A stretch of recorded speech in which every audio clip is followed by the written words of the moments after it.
Let's return now to the big week and the news in politics. Joining me is former Labor Minister Graham Richardson, our Sky News regular on this program, Newsday. Richo, big week.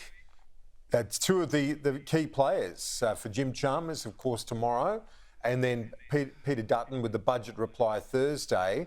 A good way for the Prime Minister to start this week alongside the LNP Premier of Queensland, David Crisafulli, with that education announcement. That's obviously not a bad thing to have the Queensland LNP leader in the Prime Minister's courtyard.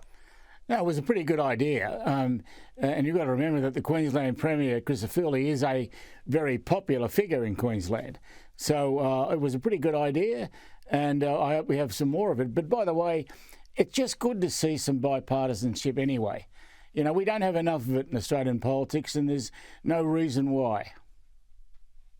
Well, that's exactly right. And I think a lot of voters in Queensland would look at that image and be welcoming it for, in political terms for the Prime Minister. That's got to be, a positive for him as he's about to start an election campaign as well. Yeah, it must be. And, he can do with a few positives, so that's good. But I think Crisafulli has handled it very well. You've got Peter Dutton coming up on Thursday. His reply, as I said, the Treasurer, his fourth budget tomorrow. From memory, I was talking to Andrew earlier, Andrew Clennell, and I suggested this is one of those budgets. I don't remember one as significant as this, where you've got the budget reply on equal footing, really on equal footing as the budget itself, because this is so important to Peter Dutton's election campaign that he gets this right. Well, it's not often that you have the delivery of those two speeches followed immediately by an election.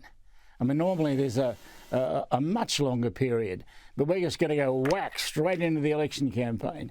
And that's different, and I think it'll be interesting to see what occurs. What do you think the opposition leader needs to do? He's suggesting a big policy announcement. What do you think needs to be the message for Peter Dutton to kickstart a positive campaign for him? He's been very disciplined. His side have kept it together. It's not always easy for a first-term opposition to do that, but he's done that successfully. What does he need to do now to go to that next step? And not that you really want to give him too much advice, being a Labor stalwart yourself, but if you were, what would you say? No, I think I don't need to give him advice. He knows exactly what he's got to do. He needs something big.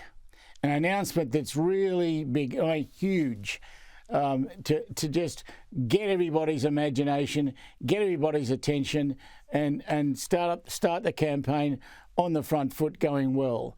And he's got an opportunity to do that. I hope, from his point of view, he doesn't waste it.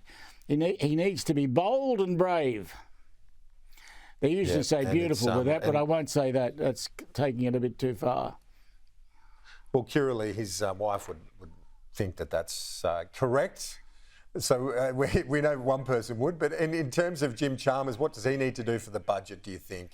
Richo, obviously, it's difficult when you've got to navigate a deficit after a couple of surpluses, and deficits, in fact, as far as the eye can see. Yeah, I mean, he's got to be pretty careful. We can't have a big giveaway. If we have a big giveaway and we make that deficit worse, the deficit will become a bigger issue in the campaign. And that's the last thing Chalmers wants. So he's going to have to be a little frugal, perhaps, much more so than you'd expect when an election campaign is so immediately in the offing.